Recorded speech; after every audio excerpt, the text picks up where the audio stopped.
Okay, Brett Lee, I'm back with MXP Films. I'm starting to do this pretty good. This is my third one, so I'm getting the groove now. I'm here with KTM. Actually, I'm going to have to ask what your title is now, but Florian Burguet. Florian, last time I saw you was Gopher Dunes. We were hanging out, talking. You guys had a pretty good day there, but a lot's changed since then. Absolutely. Well, it was a good day, but we didn't win. So a good day is when you win. Yeah. And no, we didn't win that day. Yeah. So yeah, a few changes in the team obviously since then, and we're working on next year. Yep. Yeah, but changes with you. I mean, you've moved. You're down in the States now. You're involved in a huge racing program, and that's got to be pretty exciting. Absolutely. No, I'm still in charge of Canada. Yeah. But yes, I moved to the States, and now I'm more involved on the marketing side of things for the US program. So yeah, very good. Very good. Well, I'm going to ask you a couple of US questions because when KTM got that win with Dungey, I saw a picture and you were on the podium and as happy as everyone else. And what did that feel like for you? I mean, not as a rider, but just as being part of that team and being up there for your first time.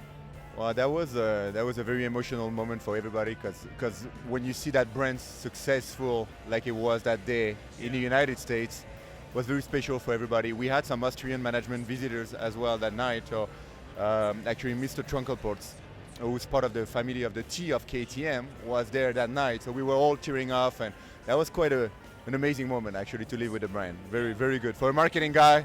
That was quite good.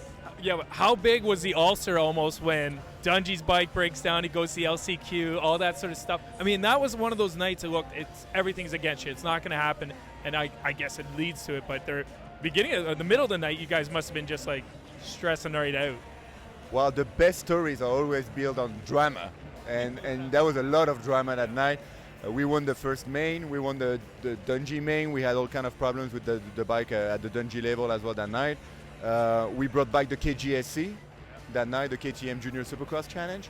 So all in all, that was a real KTM night and really unbelievable, actually. Yeah. Absolutely, and that kind of leads me to that next question. We're talking about the KTM Junior program. A lot of years ago, that was so popular, and I know you had a big role in bringing that back, and it's a limited schedule this year, but where do you see that thing going? Well, we have big project for that. First, we signed a 3-year deal with Feld, so it's to last for the next 3 years. And then we see a big potential for it at the amateur level, obviously. That's part of a core component of our amateur racing program in the future. We are trying to develop a real solid vision for it in the future, and hopefully it's here to stay. Yeah. I hope so too. I mean, I love that program. All right, well, let's talk about Canadian motocross. Few new riders, different stuff going on. I mean, I already said I wouldn't talk about some of the stuff, but talk about some of the. Let's talk about Kevin as being part of the team formally now. Yeah, Kevin is part of the team. It's done, and started riding obviously and getting prepared for the season. Very happy to have him on board. Very solid rider, very focused. Trains with JSR as well in Canada, and no, we're very pleased to have him on board. Absolutely. Colton's another one. I know Colton has got that itch to get that championship back after this year because really we didn't get a chance to see what he could do, and of course hopefully we see what happens with Dusty down the road and how that injury plays out, I guess. Yeah, Colton, there are two new interesting things about Colton this year.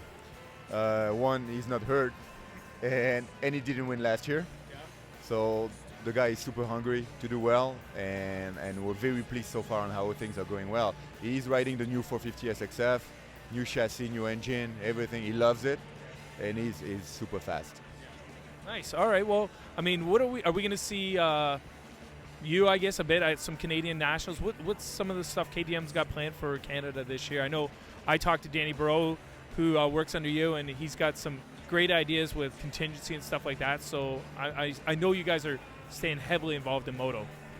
Moto is a clear focus of the company in Canada and in the US, and we're one company, right? KTM North America. So what we do in the US, we want to replicate in Canada, and vice versa. We're very open to new ideas.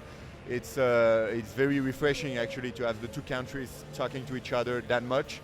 Danny's doing a great job in Canada right now, getting ready for the season. We have a few programs going on. One, the Moto Tour.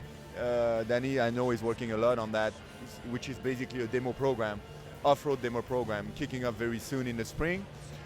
We have in March at the Supercross in Toronto party that we're putting together to introduce the team, and hopefully Dungey will pop up as well at the party. So we're trying to invite Dungey and make sure that he comes when we present the new bikes of Colton and the rest of the team.